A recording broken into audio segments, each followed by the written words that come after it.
जी, मैं हूँ सज्जाद रज़ा सिंधी और आप देख रहे हैं केएफ उर्दू टीवी।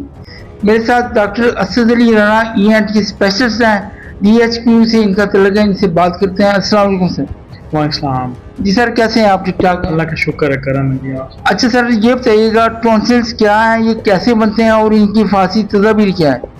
हाँ जी, टॉन्सिल्स इस तरह है कि गले में हमारे गदूद होती है। अल्लाह ताला ने हमारे गले के अंदर ये टॉन्सिल्स गदूदें रखी हुई हैं जिनके काफ़ी फ़ायदे हैं हमारे क़ुव्वत मुदाफ़त में, इम्यून सिस्टम में।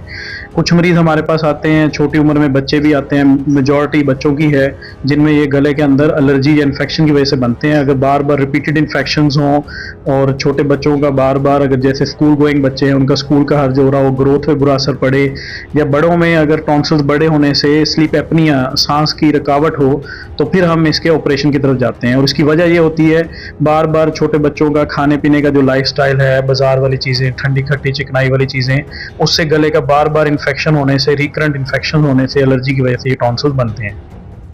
अच्छा, ये बताइएगा गले में गिलट, थायराइड वो क्या है और वो कैसे बनते हैं, उनकी एहतियाती तदाबीर क्या है? गले में जो गिलट बनता है, गले के अंदर थायराइड गदूद होती है, वो हर एक नॉर्मल बंदे के गले में गदूद होती है। अगर आयोडीन की कमी हो या हार्मोनल इम्बैलेंस हो, इस वजह से, और भी काफ़ी इसकी वजह है, कुछ टॉक्सिन्स होते हैं जिसकी वजह से ये गले में गिल्टी अपीयर हो जाती है।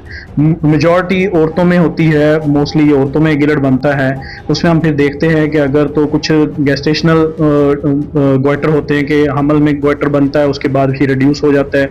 कुछ सिंगल सॉलिटरी नोड्यूल होते हैं, बाद में रिग्रेस हो जाते हैं। कुछ होते हैं जिन जो दवाइयों से इससे ख़त्म नहीं होते, साइज में बढ़ते हैं, उसके फिर हमें ऑपरेशन भी करना पड़ता है।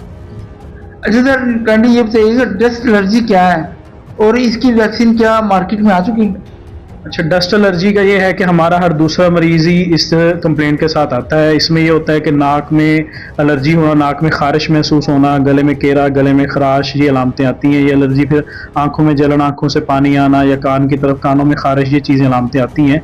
डस्ट एलर्जी में ये है कि हमारे जितने मरीज़ हैं जिनका अगर कोई नाक की हड्डी टेढ़ी है या नाक में एलर्जी होती है और नाक के अंदर गोश्त नाक का बढ़ जाता है, और कुछ नाक में बीमारी वाली गदूदें जिनको हम नेजल पॉलिप्स कहते हैं, वो भी इसी एलर्जी की वजह से बनती हैं, फिर हमें उनका ऑपरेशन करना पड़ता है। और एलर्जी का ये होता है कि अगर मरीज़ की एलर्जी है, नाक की हड्डी टेढ़ी नहीं है, नाक में गदूदें नहीं है, नाक में नेजल ऑब्स्ट्रक्शन पेशेंट की कंप्लेंट नहीं है, सिंपल एलर्जी है कि मौसम सीजनल चेंज होने से या डस्ट से या किसी और स्पेसिफिक चीज़ें, जैसे कुछ मरीज़ हमारे पास आते हैं उन्हें तेज़ खुशबू से एलर्जी होती है, या घर में परिंदे रखे हों, पेट्स वगैरह, उनसे होती है।